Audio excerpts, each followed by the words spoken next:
السلام علیکم ورحمۃ اللہ وبرکاتہ۔ محترم ناظرین، استقبال ہے آپ کا ہمارے یوٹیوب چینل راہ تربیت میں۔ آج میں آپ کو بتانے والا ہوں شب برات کے بارے میں۔ شب برات کی حقیقت کیا ہے، شب برات میں کیا ہمیں رات کو جاگنا چاہیے، کیا کیا عبادت کرنی چاہیے اور کیا نہیں کرنی چاہیے۔ قرآن کریم میں اللہ تبارک و تعالی ارشاد فرماتا ہے، انا انزلناہ فی لیلۃ القدر وما ادراک ما لیلۃ القدر لیلۃ القدر خیر من الف شہر۔ صدق اللہ العظیم۔ میرے محترم بزرگوں اور دوستوں، شعبان المعظم کا مہینہ چل رہا ہے، بہت ہی مبارک اور بابرکت مہینہ ہے۔ اس مبارک مہینے میں ایک رات آتی ہے، 15ویں رات، 15ویں شعبان کی رات، جسے ہم شب برات بولتے ہیں۔ اس مبارک رات کے اندر ہمیں کیا کرنا چاہیے؟ تو میرے دوستو، بہت ساری حدیثیں ملتی ہیں، لیکن اکثر حدیثیں جو ہے ضعیف ہے، کمزور ہے۔ اللہ کے نبی صلی اللہ تعالی علیہ وسلم 15 شعبان کا روزہ رکھتے تھے، مسلسل آپ جو ہے اس کا روزہ رکھتے تھے، اس کا اہتمام فرماتے تھے۔ اور اللہ کے نبی صلی اللہ علیہ وسلم نے فرمایا کہ جو 15 شعبان کا روزہ رکھتا ہے، اللہ تبارک و تعالی اس کے پچھلے سال کے 15 شعبان سے لے کر اس سال کے 15 شعبان تک کے جتنے گناہ ہیں، اللہ تبارک و تعالی اس روزے کی برکت سے سارے گناہوں کو اللہ تبارک و تعالی معاف فرما دیتا ہے۔ سبحان اللہ، کتنی بڑی فضیلت ہے کہ ایک روزہ رکھنے سے اللہ تبارک و تعالی سارے گناہوں کو معاف فرما دیتے ہیں۔ اس رات میں ہمیں کیا کرنا چاہیے؟ اس رات میں ہمیں نفلوں کا اہتمام کرنا چاہیے۔ صلاۃ التوبہ پڑھے، 2 رکعت صلاۃ التوبہ پڑھ کر اللہ سے توبہ کرے، اللہ سے معافی مانگے کہ یا اللہ، آج تک مجھ سے جتنا گناہ ہوئے اب میں آئندہ نہ کرنے کا عہد کرتا ہوں اور معافی مانگتا ہوں۔ سچے دل سے اللہ سے توبہ کرے تو اللہ تبارک و تعالی بڑے سے بڑے گناہوں کو معاف فرما دیتا ہے۔ اور صلاۃ التسبیح کا اہتمام کریں۔ صلاۃ التسبیح کی جماعت نہیں ہوتی۔ اکثر لوگ یہ غلطی کرتے ہیں کہ بہت سارے لوگ آپس میں ملتے ہیں اور مل کر جماعت کرتے ہیں صلاۃ التسبیح کی، جبکہ اس کی جماعت نہیں ہوتی، کیونکہ وہ نفلی نماز ہے اور نفلی نماز کی جماعت نہیں ہوتی۔ بلکہ سننے میں آیا ہے کہ بہت سے گھروں میں عورتیں بھی اس کام کو کرتی ہے کہ بہت ساری عورتیں اکٹھی ہوتی ہیں اور ساری اکٹھی ہو کر اس کی جماعت کرتی ہے، جبکہ بالکل منع ہے۔ عورت تو امام ہی نہیں بن سکتی، اللہ نے عورت کو یہ حق ہی نہیں دیا کہ وہ امام بنے۔ ہاں، امام کے پیچھے نماز پڑھ سکتی ہے۔ بہرحال صلاۃ التسبیح کا اہتمام کریں۔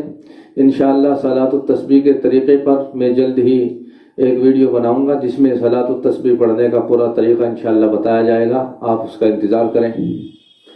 اس کے علاوہ قرآن کریم کی تلاوت کا اہتمام کریں اور تسبیحات کا اہتمام کریں، اور یہ عمل اجتماعی، اس رات کے اندر کوئی عمل بھی اجتماعی نہ کریں، بلکہ تنہا اکیلے بیٹھ کر کے جو بھی آپ قرآن کی تلاوت کرنا چاہیں یا ذکر کرنا چاہیں یا نماز پڑھنا چاہیں تو آپ الگ الگ پڑھیں، مل کر جماعت نہ کریں اور اجتماعی کوئی عمل نہ کریں۔ اس رات میں کوئی اجتماعی عمل نہیں ہے۔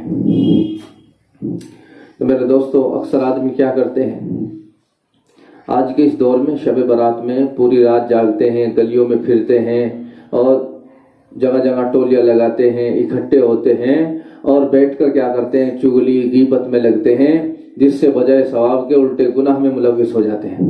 اور ہمارے بہت سے بھائی تو ایسا کرتے ہیں کہ پٹاخے لاتے ہیں، پٹاخے پٹکاتے ہیں، آتش بازی کرتے ہیں، ادھر اوپر سے اللہ کی رحمت آ رہی ہے، نیچے سے یہ آگ چھوڑ رہی ہے، گویا کہ اللہ کی رحمت نہیں چاہتے، یہ اللہ کے عذاب کو دعوت دے رہے ہیں۔ آتش بازی حرام ہے، کہتے ہیں جی ہم تو خوشی کے لیے کر رہے ہیں. یہ کوئی خوشی کا کام نہیں ہے، یہ تو گناہ کا کام ہے. ایسی رات میں جاگنے سے بہتر تو یہ ہے کہ آپ سو جائیں، وہ اس سے بہتر ہے.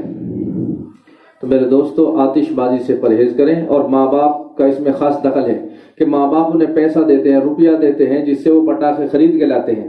اگر ماں باپ پیسہ نہ دیں تو پھر وہ پٹاخے کیسے خریدیں گے؟ اس لیے میری ماں باپ سے بھی گزارش ہے کہ وہ پٹاخے بالکل نہ دیں، نہ پیسے دیں اور نہ پٹاخے انہیں لانے دیں. اگر دیکھیں تو انہیں ڈرائے دھمکائے کہ یہ غلط کام ہے، ایسا کام نہیں کرنا چاہیے. بچوں کو جو ہے سمجھائیں. اس کے علاوہ دوسرا کیا کرتے ہیں؟ حلوہ بناتے ہیں، اور حلوہ بنا کر محلے میں بانٹا جا رہا ہے، سڑک پر بانٹا جا رہا ہے، مسجد میں پہنچایا جا رہا ہے. میرے دوستو، یہ بالکل جائز نہیں ہے. بہت سے علماء نے، جو پیٹ پالتو علماء ہیں، پیٹ پالنے والے، انہوں نے کیا کیا کہ بھائی اس رات میں جو جنگ احد ہوئی تھی، اس جنگ احد میں آپ صلی اللہ علیہ وسلم کے دو دانت شہید ہو گئے تھے کہ آپ نے حلوہ کھایا تھا. اس وجہ سے ہم حلوے کو جائز کہتے ہیں، جبکہ میرے دوستو اس کی کوئی حقیقت نہیں ہے، یہ من گھڑت بات ہے. آپ اس پر بالکل عمل نہ کریں اور نہ حلوہ بنائیں. آپ کو حلوہ کھانا ہے تو آپ روزہ نہ کھائیں، کوئی دقت نہیں ہے، لیکن اسی دن آپ بالکل حلوے کو ضروری سمجھیں، یہ بالکل ناجائز ہے. حلوہ کھانا کوئی بری بات نہیں ہے، لیکن ہم نے اسے رسم بنا لیا اور اسے شب برات کے دن ہی ضروری سمجھا کہ آج ہی حلوہ بننا چاہیے، اس لیے ناجائز ہوا، یہ رسم ہو گیا. آپ حلوہ نہ بنائیں، اگلے دن، دوسرے دن، تیسرے دن، سال میں جب آپ کا دل کرے آپ حلوہ بنائیں. ایک نئی بدعت اور میں نے کچھ سالوں سے دیکھی ہے کہ حلوے کا رواج ذرا کچھ کم ہوا ہے، لیکن اسی کے ساتھ مسری کی دال اور روٹی مسجد میں بھیجنا اور بانٹنا شروع کر دیا ہے. یہ پتہ نہیں کس نے بتا دیا ہے. میرے دوستو، یہ بھی بدعت ہے، آپ اس سے پرہیز کریں. کہتے جی اللہ کے نام کی بھیجتے ہیں. بھائی خدا آپ بریانی کھاتے ہو، قورمہ کھاتے ہو، اور اللہ کے نام کی مسری کی دال بھیجتے ہو، کتنی گھٹیا بات ہے. اس لیے اس کا بھی اہتمام کریں اور اس سے پرہیز کریں، ایسا کام ہرگز نہ کریں. اور ایک بات نئی یہ بھی دیکھنے میں آئی ہے کہ شب برات کے دن بہت سی عورتیں کیا کہتی ہے کہ آج جو ہمارے گھر سے جس کا انتقال ہوا ہے، باپ کا، دادا کا یا شوہر کا، کہ اس کے نام کا جلدی سے ایک جوڑا نکالو، جوڑا نکال کے مسجد میں بھیجو صبح صبح. یہ پتہ نہیں کون ایسی روایتیں انہیں بتاتا ہے. اس لیے میری گزارش ہے کہ اگر کوئی بات آپ کو ایسی پتہ چلے تو آپ پہلے اس کی علماء سے تحقیق کر لیں، اپنی مسجد کے امام سے ہو یا مدرسے کے مولانا سے ہو یا مفتی صاحب سے، اس کی تحقیق کر لے کہ جو بات ہمیں پتہ چلی ہے یہ صحیح ہے یا غلط ہے. اگر علماء اسے صحیح بتائے اس کے بعد ہی اس کے اوپر عمل کرے، ورنہ عمل نہ کرے. میرے دوستو، اس مبارک رات میں 5 آدمی ایسے ہیں جن کی اس مبارک رات میں بھی مغفرت نہیں ہوتی. ان میں سے پہلا آدمی مشرک، جو شرک کرنے والا ہے، اللہ کے علاوہ کسی اور کو معبود مانتا ہے، کسی اور کے سامنے سر کو جھکاتا ہے اور کسی اور کو اپنا داتا سمجھتا ہے کہ مراد پوری کرنے والا اور بگڑی بنانے والا اللہ کے سوا کوئی اور ہے، وہ مشرک ہے. ایسے آدمی کی اس مبارک رات میں بھی مغفرت نہیں ہے. دوسرے نمبر پر کینہ رکھنے والا، دل کے اندر بغض رکھنے والا، دشمنی رکھنے والا، کہ ظاہر میں محبت دکھاتا ہے، دل کے اندر دشمنی ہے، یہ کینہ ہے. جو ایسی دل کے اندر کینہ رکھنے والا ہے اس کی بھی اس مبارک رات میں مغفرت نہیں ہے. اور تیسرے نمبر پر ٹخنوں سے نیچے پائجامہ یا کرتا یا لنگی لٹکانے والا، ٹخنوں سے نیچے جس کا پائجامہ ہوگا، ما اسفل من الکعبین من الازار فی النار، حدیث میں آتا ہے جس کا مفہوم ہے کہ ٹخنوں سے نیچے جس کا پائجامہ یا کرتا یا لنگی ہوگا اتنا ہی حصہ اس کا جہنم میں ہوگا. اللہ حفاظت فرمائے.